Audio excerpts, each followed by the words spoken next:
Simon Finnigan talks injuries, recruitment, Widnes' recent form and standout players.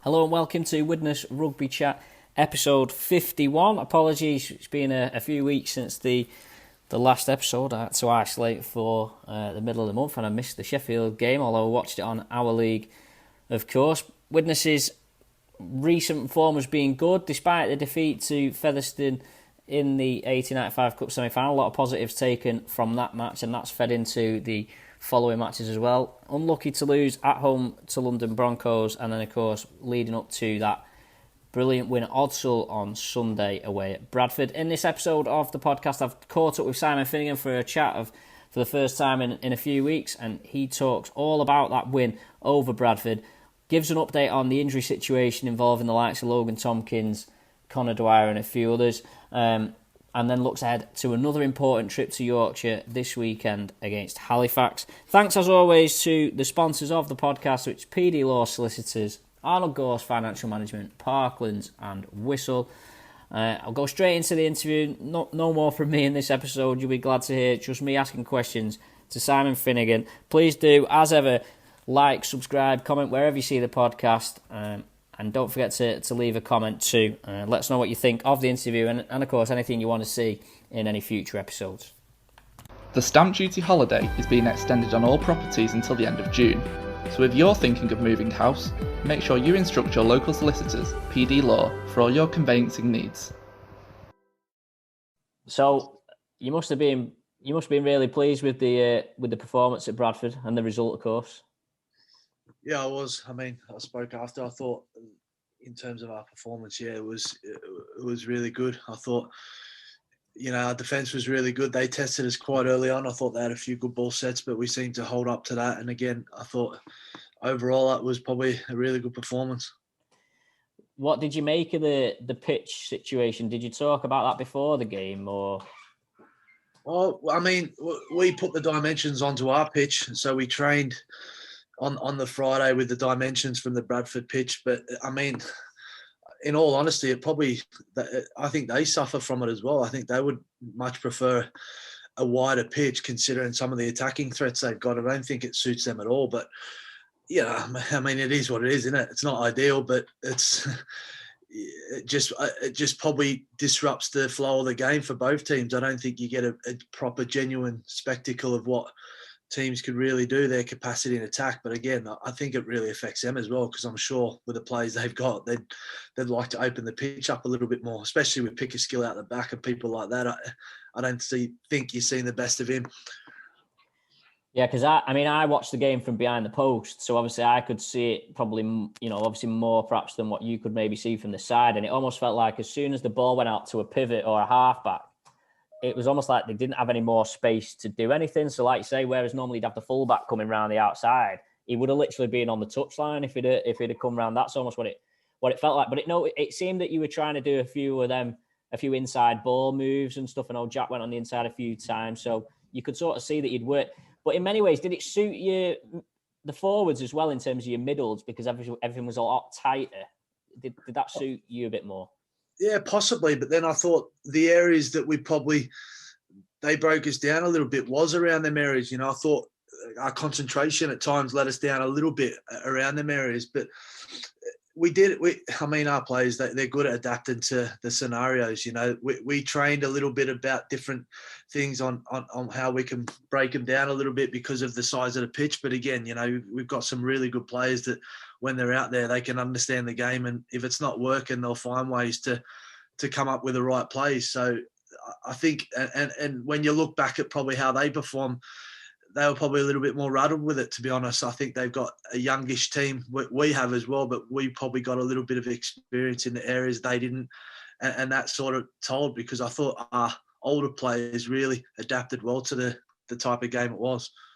You must have been pleased as well, because you had a few bodies short yesterday, and you only used 15 of the 17, and that was probably a problem for you in the early part of the season, whereas it showed that you can get the job done even when you've got bodies missing this time. yeah, I think the early part of the season has played a huge role in what we're doing now, because, like you say, we've suffered them really bad injury crisis. We've had to play people out of position numerous times now, so it's not come as a shock to us. We're quite adaptable at having to do that. So obviously it's not ideal, but we're pretty good at being uncomfortable at the moment. And I think, again, that sort of showed with the opposition we played. I thought they struggled a little bit with it, people out of position and new players coming in. And we've got to that point now where we just get on with it and people step up and are used to it. So, yeah, I mean, it's not ideal playing with 15, but I didn't think yesterday was the right time to put people out of position in that type of game, especially with the pitch and how it was playing. You know, it was obviously a risk to play with 15. It's not something I want to do every week, but I just thought yesterday wasn't the right time to put people on in a different position. Like last week, I thought on our pitch we could manage it a little bit better, and this week wasn't the week for it. Yeah, and I suppose the drop goal did help a little bit because it gave you that cushion. Because I think at half time, I didn't think Bradford troubled Widnes at all in the game particularly. I thought Widnes always seemed fairly comfortable. But the York game was at the back of my mind. I was wondering were we going to see a similar thing to the York game where, because we'd run out of subs maybe 60, 65 minutes, but that cushion helped you sort of, I guess that gave you more confidence, did it, to manage the team in the way that you did in the second half? Yeah, and I think it's a good point. I think Matty Smith really controlled the game in certain parts. It was a really clever play, to be honest, and it was set up a bit. I think the boys knew what was going on because Danny got himself into dummy half a couple of plays before. So, again, it's clearly something the lads have organised on the field, and he did a lot of good. Both of them, Danny and Matty, come up with some really smart kicks, even though we don't have scrums anymore. It just took the pace out of the game at the right time, and I thought they controlled that really well. And again, it's an experience thing, isn't it? They're experienced players, but we're still an inexperienced group. So being in these games and learning to manage them the right ways, you know, that was clear to see yesterday, which was a pleasing thing as well. Clearly, you've picked up some form over the past couple of months. Is there a turning point in your mind as to when things change this season? Because it does feel like it's much more of a team now, whereas perhaps in the early weeks of the season it was a bit scratchy, whereas it does feel like there's a proper team and a proper unit there now. Well, it's to identify an actual turning point is difficult, because I think when we spoke in the past and a lot of stuff I've said, I've always maintained that we're a club that's in progress and we're slowly building towards where we want to be. So the first part of the season wasn't good enough. We know that, but there was little parts in the start of the season that were there but weren't jumping out. It's because the other parts were nowhere near. So it's been a slow burner, but then also you have to experience it and get through it to realize that it works as well. It's all good saying things and all that type of thing. You have to get in the game and then see that it works. And I think the Toulouse game was a big marker for us, because I thought internally we spoke a fair bit about it after the game and what we didn't really do and what we could have done. And that was an important lesson for us. And there was the previous games before that which weren't good enough, but there was some key things in the Toulouse game that we identified as a group. And to be fair, the players have been excellent. I think they've taken a lot of ownership of where we've got to. So, I mean, they've got to take a huge amount of credit, because they're the ones that have to do it on the field. It's all good us saying it off the field and what needs to be fixed. They've got to want to do it and they've got to realise it themselves. So not so much a specific turning point. I think it's been a collective group thing that's got us. I mean, we're still not where we need to be, but we're building, aren't we, which is important. I know we had a little bit of a chat, didn't we, pre-season about the Yorkshire situation, and you must be pretty happy with I know it was a defeat at Featherstone, but certainly them last two Yorkshire away games have been a massive step up from what we've seen in the past. Yeah, and as we spoke, and everyone knows, it's not rocket science that you've got to go to these places, whether they're good teams or so-called teams at the bottom. It's tough to win in Yorkshire, so you've got to go with a different mindset. And sometimes it is just about winning the game. It's not so much about playing the certain style that you play and putting that together, because you just got to win sometimes in these places. And yesterday was a little bit like that. And we're obviously a really good attacking team, but it wasn't for that yesterday. It was about grinding out a win and adapting to the style of play we needed to do, which we did. And a little bit in the Featherstone game, we obviously were a little bit, we didn't start the game well, but we nearly got ourselves back into the game, which showed a little bit about us again. So that's the pleasing thing as well, because we're starting to adapt to situations and realise sometimes what you have to do to win a game in these places. So it's a pleasing thing, because there is that hoodoo over us in there, the Widnes club, but it's only one game as well. So I'm not running around doing cartwheels either. I know that's just like today. We're looking at Halifax. So we're not where we need to be, but it's a pleasing step. And personnel-wise, do you see Matty Smith ever returning back to the halves, or do you see him always being a loose forward? I know he sort of still plays there a little bit, doesn't he, the way you set the team up, but that's given you some flexibility with the team this season since he's moved there. Yeah, I don't know the answer to that question, if he's going to return to his position he's played most of his career. At the moment, it works for us. It was done not out of necessity. It was done because we thought it'd help us, but it was before. But now that obviously our lack of middles and injuries, it's helped us that way as well. And in all honesty, it's all right, all of us coming up with these plans of how it works, but the kid has to want to do it as well. And the way he has and his attitude towards it, I can't speak highly enough, because we're talking about a guy that's won everything at club level and has every right to come in and knock on my door and say, this isn't for me, because I've spent my career as a halfback, and he's not once done that. He's the complete opposite, which also, it spreads across the team, because we've got someone like that that's willing to put his hand up and say, no, I'm doing what's right for the team. The sacrifice myself it just shows the group. So, yeah, I'm not sure he'll go back there, but I wouldn't say never either, because you just never know. Yeah, I mean, to be honest, it's interesting. It's interesting hearing you say it like that, because it does seem like he's become enthused by the work, because I suppose that was the fear, isn't it, defensively, when you put a halfback in the forwards or whatever.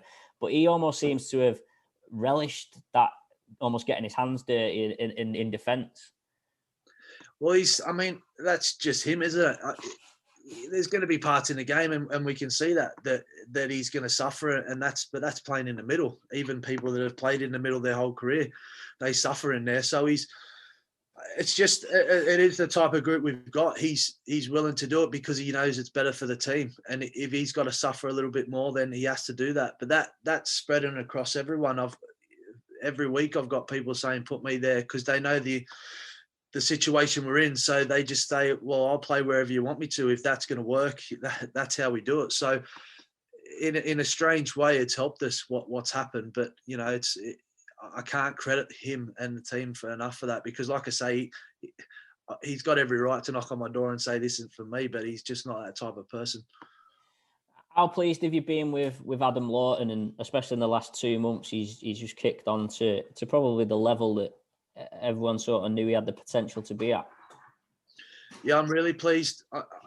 It's probably not so much pleased what everyone else is seeing. Like his try scoring's there, and he can hit a liner. It's just the things that he's working with, in the other parts that we know he needs to be better at. And we spend a lot of time together, myself and him, and the boys helping with that. He's clearly working on the other aspects of his game, because. And I've known him for a long time. When he's in this type of place, he's a good footballer. But all these little things are helping him at the moment, and he looks like he's enjoying where he is. And I think one thing that's certainly getting missed in all of this is Joey Lyons. I think Adam Lawton's scoring these tries, but some of the plays that Joey Lyons coming up with are really good. He's making the right decisions more than the wrong ones, and he's going under the radar a little bit at the moment, Joey, with how he's playing. And Adam's getting all the plaudits, which is rightly so, because he's playing well. But I think Joey Lyons has got to take a huge amount of credit in that, because it's easy for us to say they're great tries from Adam, but Joey's doing a lot of good work around that as well, which is pleasing as well, because Joey's come a long way. He's still a young kid, and he's really holding that position down, which makes what we spoke about before, that with Matty Smith going to 13, it makes it a little bit easier to do that and keep him there when Joey's playing so well. And do you think they're growing in confidence a little bit, because they're getting targeted down that side, aren't they? But like Lawton in particular, he's getting targeted. You've got 3 or 4 men on him, but they're still coming up with the goods. They're still breaking the line, they're still creating opportunities. And I suppose when you're being targeted, but then you're still coming out and winning and coming out on top, that must build confidence for him on that side. Yeah, I mean, it will do that. They're still got a lot of work to do in certain areas, and they are going to get targeted for different reasons. But that's, we target certain individuals as well, but you've got to break them down and get through that as well. So, I mean, they're also on the other side of the field where most teams like playing to their left. So the right side of a team is going to get targeted, well, a lot more than the other side, depending on how you play. So, yeah, I mean, they are. Well, Joey's helping that as well. I think Joey defensively at the moment has been really good. Again, he doesn't get a lot of credit for that side of the game, but I think he's really helping Adam out in both sides of the ball, which is pleasing. He's probably a good example of, like, say, the attitude that you said about players putting their hands up, because even during the game you see him going into the middle sometimes to help out, and you don't always necessarily get that with halfbacks, do you? No, and again, that's going back to when we're talking about turning points. There's a lot of people within the club and on the field that are doing stuff that's outside of their specific job role, that you could say, and Joey's one of them. If you watch the game closely, most line breaks and try scoring opportunities from the other team, Joey Lyon's in the picture, whether it is on the other side of the field. That's what he's good at. So again, it is little things like that help, and it spreads across the team because it's important, and the lads know how important he is to us. Jake Spedding's been out for the last few games, but he was brilliant against Featherstone. I thought, is he out for a while, or what's the situation with him? No, he should. I don't think he'll be right this week, but he shouldn't be too far away. A couple of weeks maybe. So it might possibly this week, but probably unlikely because he's got a bit of strength issue with his arm, the injury that he's come back. So I'm not sure he'll be right this week. I suppose you're more. I know you don't want anyone to be injured, but I guess you're better for covering the centres and on the wing than you are if a forward goes down, I suppose. Well, we were until Joe Edges. He's been struck down with COVID, so we tend. That's the way the season's gone for us. We look like we're comfortably in one position, then all of a sudden we get a load of injuries in that position, and then we're having to find people that can you play in this position. It's just the way this season's gone, and I got asked yesterday if we had some bodies back. We probably will, but come Wednesday, we've probably lost a couple more because that's just the way it is. So, yeah, I don't really want to lose any in any position at the moment, if I'm honest. Obviously, it must have been a bit of a blow for Brad O'Neill to be recalled. I guess maybe you saw that on the horizon. Do you see him coming back at all, or do you think that's gone now? I don't know, to be honest. I know the market at the moment is insane. I completely understand why, because the Super League and the internationals and the 2 games they've got coming up, I don't think it's been managed particularly well from the onset, but I understand Super League stance on it, whether on the coach's stance anyway. And I don't know the answer to that, because at the moment, a lot of people will be nervous about what's next for Super League, and understandably so. It's just a very delicate position at the moment in the market, and I wouldn't imagine anything would happen in the next 2 weeks anyway. Yeah, and it's interesting because I know, like, York is a good example there, a team that seems to be pulling in loan players every week, but clearly it's not working for them because they're not getting the results, and it must be difficult, to bring in players thinking that you might only have them for 2 weeks. It's not good for the team environment either, is it, necessarily? No, and we've spoke previously about this, haven't we? Trying to find the right individual that could come in for that 2-week blast or whatever block, and then not have a knock-on effect to the team harmony and all these things. So it is a real fine balance with trying to get it right, with also the necessity of putting out a 17 that can win a game as well. So it's difficult, but it's difficult all around. I don't think any club. I think we're all suffering from it. I know Bradford were chasing a halfback for 2 weeks and didn't quite get over the line. We're all in the same boat in different positions or different circumstances. So it is challenging, to be fair. I think all coaches would say the same. I think it's been a really challenging year, and trying to piece that together. There's a lot of time spent on that instead of away from where you would normally dictate a lot of your time too. So it is difficult in that way. You were missing Shane and Owen Farnworth were missing. Was that an isolation thing? Was that why they were missing?